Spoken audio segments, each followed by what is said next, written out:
Selamat datang di The Filter Kretek. Kita akan membahas buku agar pintar, berwawasan, cerdas, dan berilmu. Tapi sebelum itu, subscribe, like, and comment.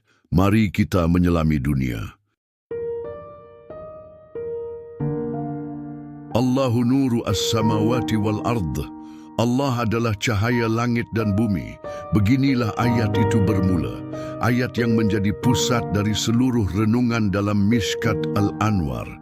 Sebuah ayat yang tidak hanya berbicara tentang cahaya dalam pengertian fisik, tetapi tentang hakikat dari segala yang ada, tentang wujud yang menyinari setiap sisi kehidupan, dan yang tanpanya semua akan kembali ke kegelapan yang mutlak.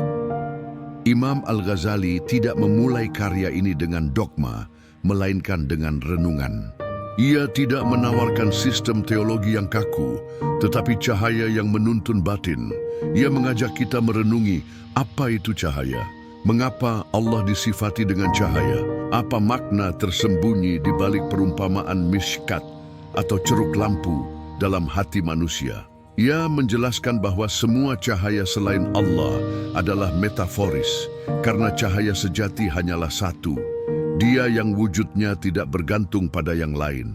Segala yang lain menerima cahaya darinya, dan hanya dengan cahayanya kita dapat melihat, memahami, dan mengenal. Cahaya adalah sesuatu yang dengan itu segala sesuatu menjadi tampak. Tetapi cahaya sejati adalah sesuatu yang dengannya segala makna menjadi nyata. Allah adalah cahaya, namun bukan cahaya dalam arti fisik, bukan seperti cahaya matahari atau api. Allah adalah Nur Al-Anwar, cahaya dari segala cahaya. Ia adalah sumber dari setiap makna, kebenaran, dan keberadaan. Segala sesuatu di dunia ini hanya menjadi nyata melalui pancaran darinya. Lalu Al-Ghazali membawa kita lebih dalam ke perumpamaan lampu yang disebut dalam ayat. Perumpamaan cahayanya adalah seperti sebuah ceruk yang di dalamnya ada pelita. Pelita itu dalam kaca dan kaca itu seakan-akan bintang yang berkilauan. Ceruk itu adalah hati manusia. Di dalamnya ada lampu akal atau ruh yang bila disinari oleh cahaya wahyu dan hikmah akan menyala terang. Dan kaca itu adalah qalb yang bersih yang merefleksikan cahaya ilahi tanpa distorsi. Sebelum lanjut, don't forget to comment, like, and subscribe. Sumber api dari pelita itu bukan dari kayu atau tanah, tetapi dari minyak zaitun dari pohon yang diberkahi, pohon yang tidak dari timur atau barat, sebuah simbol dari pengetahuan yang murni, tidak terikat oleh waktu dan ruang. Pelita dalam ceruk itu adalah diri kita. Hati adalah tempat tinggal cahaya.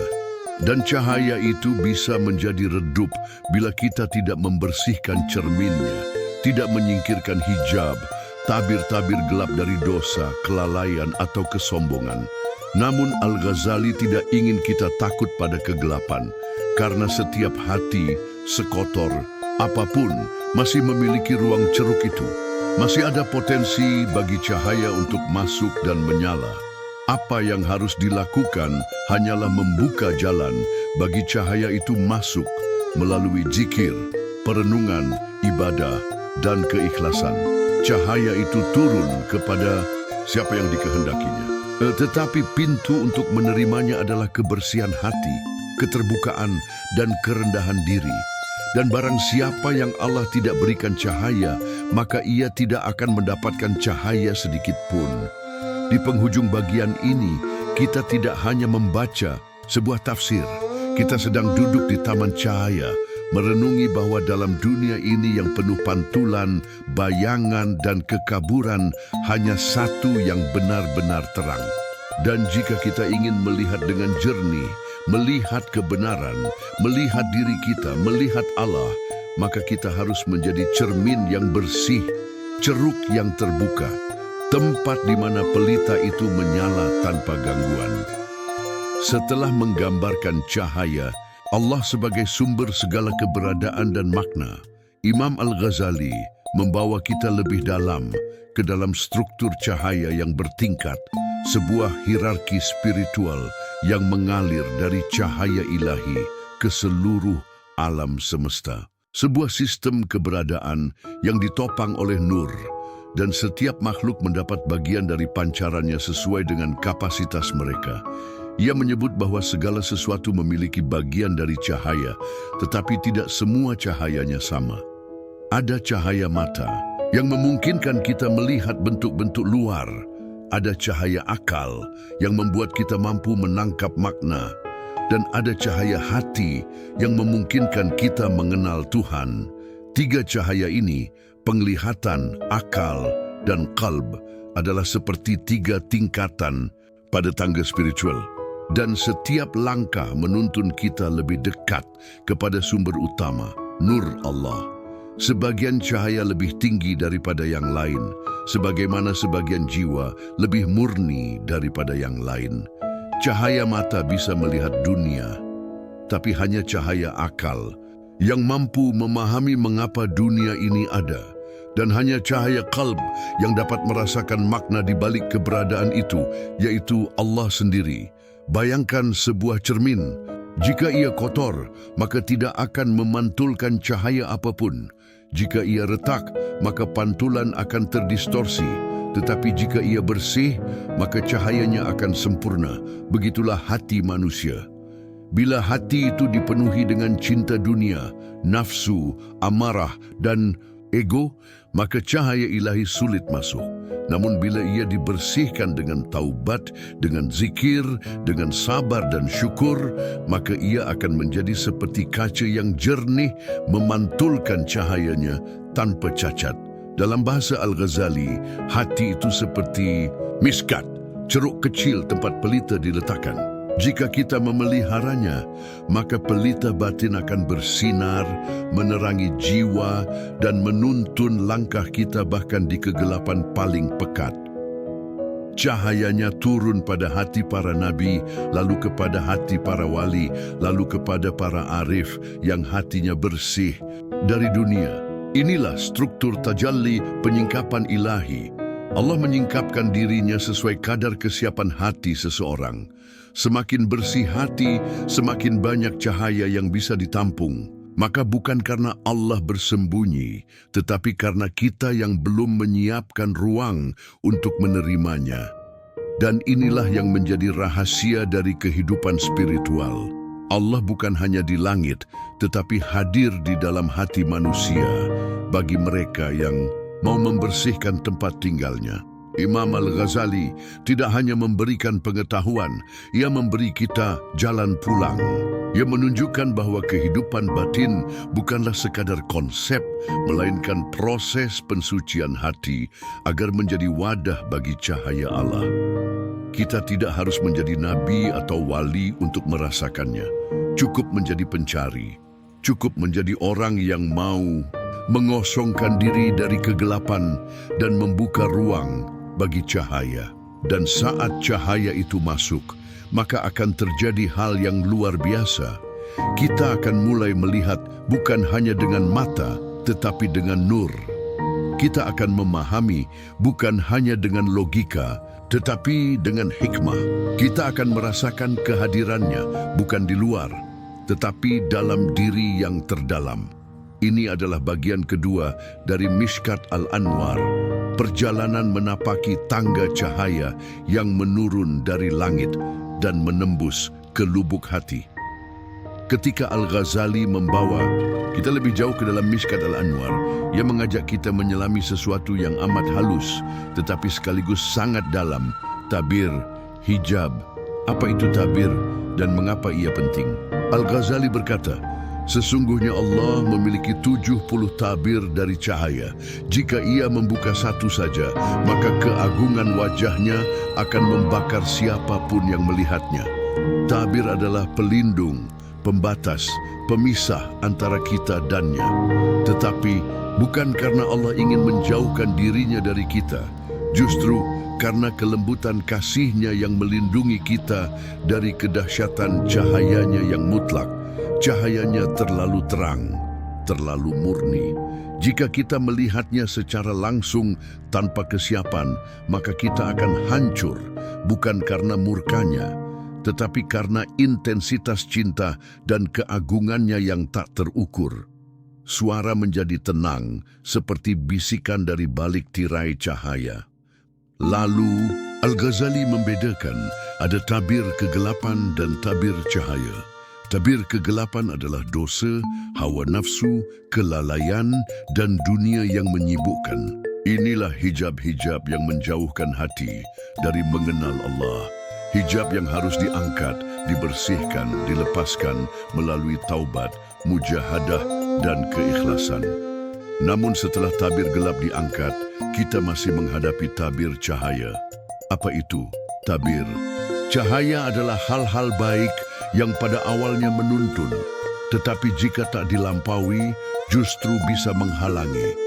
Seperti cinta pada ilmu, ketertarikan pada bentuk, bahkan kagum pada makhluk. Semuanya bisa menjadi hijab jika kita berhenti pada mereka dan tidak menembus makna di baliknya.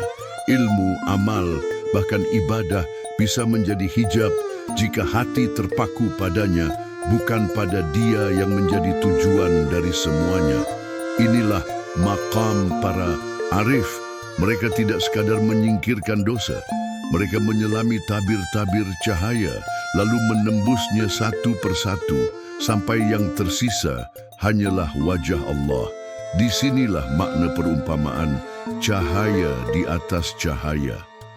Setiap cahaya yang kita lihat, rasakan, dan pahami bukanlah cahaya terakhir. Ia hanya petunjuk, hanya jembatan.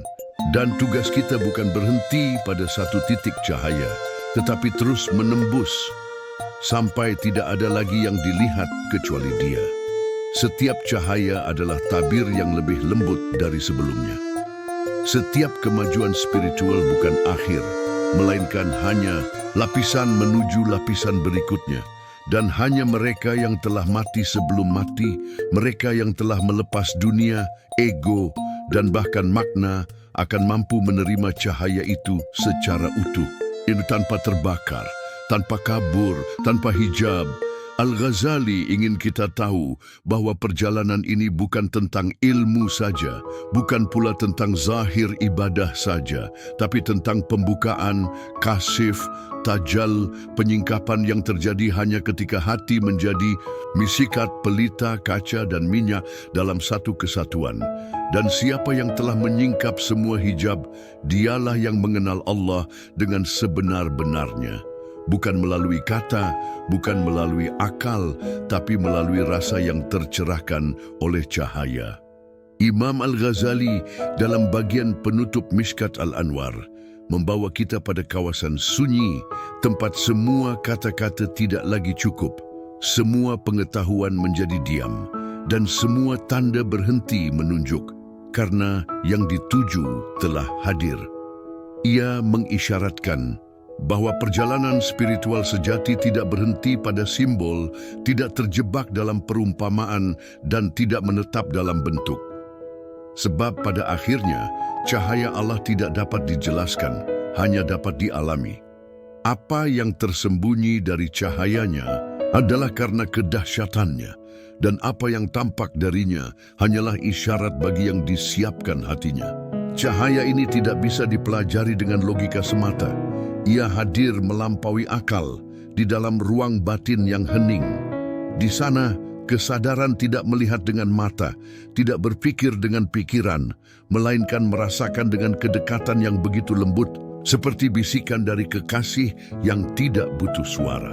Al-Ghazali mengajak kita untuk tidak terpaku pada huruf, pada ungkapan, bahkan pada nalar. Karena ketika seseorang telah mencapai hakikat cahaya, ia akan tahu bahwa makrifat sejati adalah diam, karena ia terlalu agung untuk dibungkus dalam bahasa manusia. Maka orang yang mengenal Allah sejati akan menjadi rendah hati, penuh kasih, dan selalu merasa kecil. Ia tidak memamerkan penglihatan batinnya. Ia justru semakin larut dalam ibadah, dalam keheningan, dalam tangis dan syukur. Sebab makrifat bukan tentang kehebatan pengetahuan, tapi tentang lebur dalam cahaya. Bukan tentang mengetahui lebih banyak, tapi tentang menjadi lebih bersih untuk menerima pancarannya. Di akhir Mishkat Al-Anwar, Al-Ghazali tidak memberi kesimpulan tegas. Ia justru membuka ruang kontemplasi. Ia tidak menjelaskan semuanya secara rinci, karena ada kebenaran yang tidak bisa dituliskan, hanya bisa dijalani dan dirasakan. Sesungguhnya cahaya Allah tidak pernah absen. Yang absen hanyalah kesiapan kita untuk melihatnya. Jadi pertanyaan akhirnya bukanlah di mana cahaya itu, tapi apakah hatiku sudah menjadi pelita? Apakah kacanya sudah bening? Apakah minyaknya jernih? Jika ya, maka cahaya akan menyala dari dalam dirimu. Dan kamu tidak hanya akan melihat dunia dengan nur, tapi juga akan menjadi nur bagi dunia. Inilah puncak perjalanan ruhani dalam Mishkat Al-Anwar. Bukan hanya membaca cahaya, tetapi menjadi bagian dari cahaya itu. Bukan hanya memahami perumpamaan, tetapi menjadi nyata dalam maknanya. Dan bagi siapapun yang menapaki jalan ini dengan keikhlasan, maka Allah akan menjadi cahaya dalam hatinya, cahaya dalam hidupnya, dan cahaya yang menuntunnya. Don't forget to comment, like, and subscribe.